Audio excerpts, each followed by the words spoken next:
موقع رياض القرآن يقدم. أعوذ بالله من الشيطان الرجيم. لا جرم أن ما تدعونني إليه ليس له دعوة في الدنيا ولا في الآخرة، وأن مردنا إلى الله، وأن المسرفين هم أصحاب النار. فستذكرون ما أقول لكم وأفوض أمري إلى الله، إن الله بصير بالعباد. فوقاه الله سيئات ما مكروا، وحاق بآل فرعون سوء العذاب. النار يعرضون عليها غدوا وعشيا، ويوم تقوم الساعة أدخلوا آل فرعون أشد العذاب.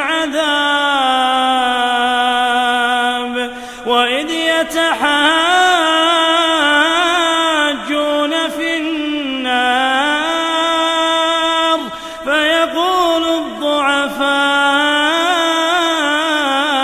للذين استكبروا إنا كنا لكم تبعا فهل أنتم